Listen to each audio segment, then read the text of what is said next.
Hi, this is Dale Janota with School Board Support Services. Over the years, I've talked to you quite a few times as I've been working with Colorado schools for about 35 years. There's something I want every district to have, and this is a study, state by state comparison, and I want to look to see how badly you got beat up the last 10 years. You guys taking it in the shorts pretty good when it comes to funding. So I want to show you what it means in terms of the states that I work in. Here are the states I work in, and I'm going to look at Colorado here. What's happening here? This number right here defines the value, the average school district's earning power over a 26-year period. I'm defining the value of your structure with one number. More detail on that will go in the other video I sent you with this same email.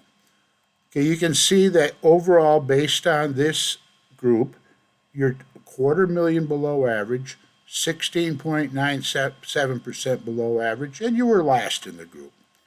You see, California is pretty high, but you'll find out how misleading that is when I look at it based on student-teacher ratio. Wyoming's up there, Minnesota's up there. Looks like Nebraska's a little bit low, but we'll see something unusual there too. And then I'm going to look at the entry-level pay. You can see that's the average school district's entry-level pay. It's $49,00 below the group average here, 12.3% below average. You rank fifth. Montana's average base was lower. Then I look at the highest with the BA 45. I'll explain to you in the next video why I use that number. You can see there you're 12.9% below average, you're sixth.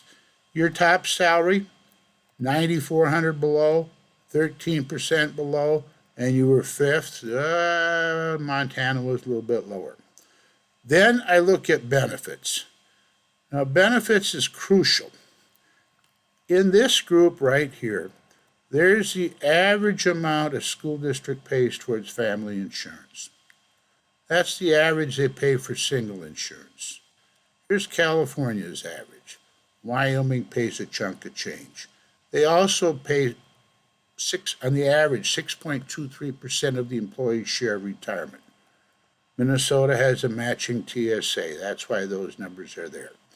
We can see what you are. You're at 666 for family, 601 for single.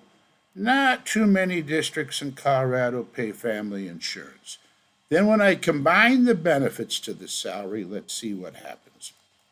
See Colorado, about $500,000 below average, 23% below, you were last.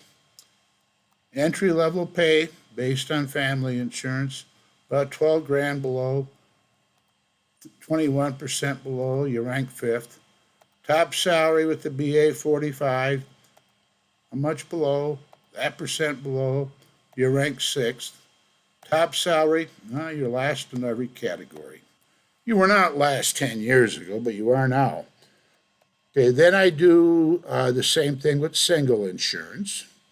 Single insurance, the same process. I don't think I need to go in too much detail with you as I'm setting this whole thing for you to use and abuse however you would like. And then there's the benefit comparison. But the key thing is I want to look at student-teacher ratio. It's a big factor. There's the average student-teacher ratio, and it's not class size. It's the number statewide, the number of students divided by the number of teachers statewide. Look at that. California, Wyoming, 10.7 students for every teacher.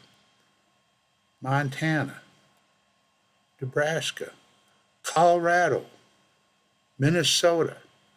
So now I'm going to see what happens when I look at your points that I analyze based on a per student basis. Look at that. You're 30% below overall based on the earning power. Again, I'm going to go over that in my other video, what it actually is. Okay. Base pay you can probably relate to a little better right now.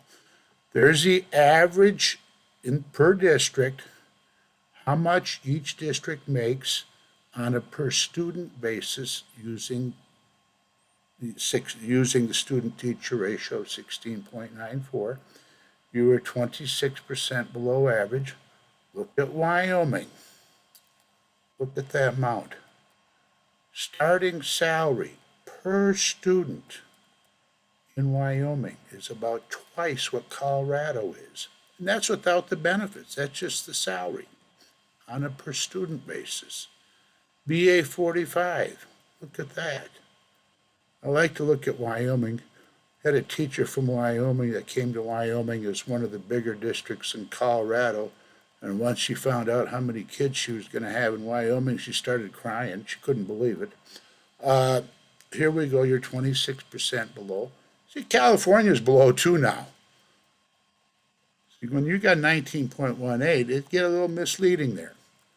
Okay, and then over here, when I look at the top salary, you can see how you are. And then it's also done based on single insurance. I think you have the gist of what I'm doing. So when you look at the study I'm sending you, it'll make more sense to you. But here's another thing I'm looking at. People say they talk about costs. Here's my costing index number of each state.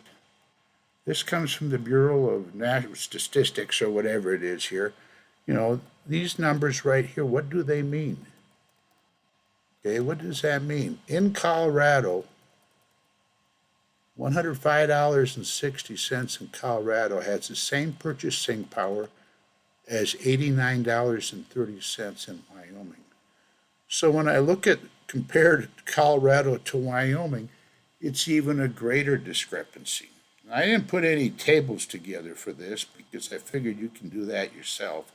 I don't like to do things for people where they can do themselves, but it's all here for you.